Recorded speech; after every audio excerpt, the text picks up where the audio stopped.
During the cruel and violent Bronze Age of mankind, Zeus, the father of gods and sovereign of the world, continuously heard reports of the rampant wicked deeds committed by the mortals below. To uncover the truth, he resolved to disguise himself as a mere mortal and descend into the human realm to inspect it firsthand. Yet, no matter where his footsteps led him, he discovered to his despair that the grim reality on earth was 100 times worse than the rumors had foretold. One day, nearing midnight, a dust-weary Zeus walked into the great hall of Lycaon, the king of Arcadia.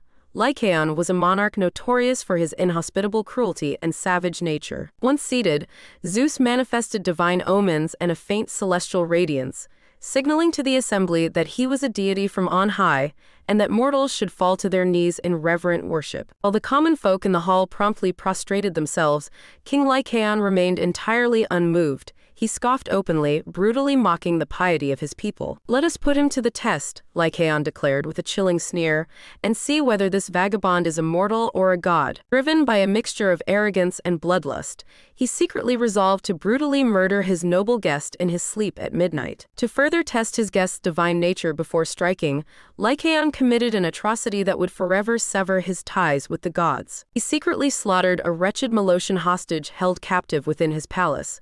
Lycaon ordered his servants to hack off the hostage's limbs, boiling a portion in a cauldron of water, while roasting the rest over an open fire. This blood-soaked feast of human flesh was then brought to the table and served as dinner to the disguised traveler. Zeus watched everything with cold detachment, his all-knowing eye instantly piercing through Lycaon's subhuman, sinister intent.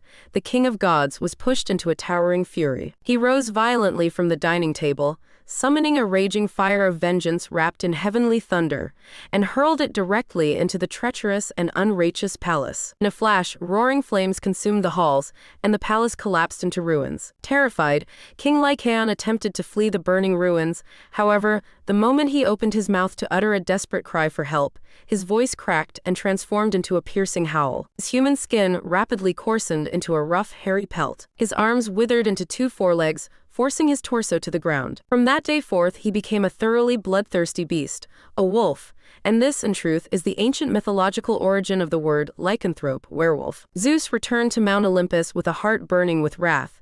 He convened a secret council of the gods and decreed that this shameful generation of mankind must be completely annihilated. Initially, he intended to strike the entire earth with endless sheets of lightning.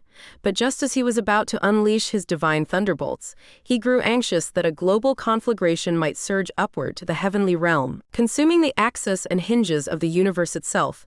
Thus, Zeus abandoned this overly volatile plan. He laid down the lightning forged for him by the Cyclops, and chose instead to unleash a perpetual downpour, submerging the wicked human race under a cataclysmic flood. To cut off all paths of survival for mortals, Zeus locked the north wind, Boreas, and every clear wind that could bring blue skies deep within the caverns of Aeolus, the god of the winds. Immediately following this, only Notus, the south wind who commanded the torrential rains, was set free.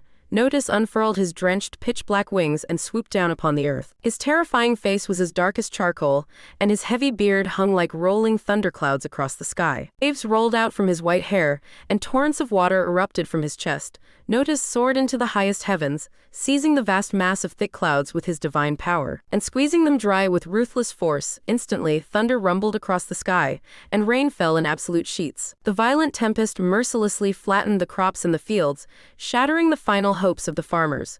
An entire year of backbreaking human labor vanished like smoke before the heavenly wrath. Seeing the flood ravaging the lands, Zeus's brother Poseidon, the lord of the sea, could not endure remaining idle. He emerged from the deep oceans, driven by a fanaticism for destruction, to assist in this cosmic purging. Poseidon summoned all the river gods of the mortal realm and delivered a cold, absolute command: "Unleash your towering waves. Submerge their houses and burst through their dikes." The thousands of rivers obeyed the command instantly. Poseidon himself charged into battle.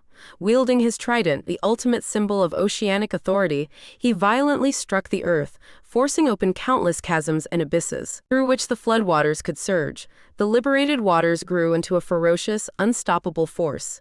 They swept across the plains with devastating momentum, uprooting massive trees, toppling sacred temples, and tearing down fortresses. The water level rose at a frantic pace, soon swallowing magnificent palaces, while even the tallest towers on earth were ruthlessly dragged into the vortex of the rushing torrents. In an instant, all boundaries between land and sea dissolved. The entire earth was transformed into a single boundless ocean, still, silent, and deadly cold. The surviving remnants of humanity faced this sudden apocalyptic deluge by trying every desperate means to save themselves. Some clambered up to the highest barren mountain peaks, while others boarded crude wooden boats, drifting aimlessly over what were once their rooftops. The deep waters expanded further, submerging the lush vineyards. The hulls of the drifting boats silently scraped against the submerged grape trellises.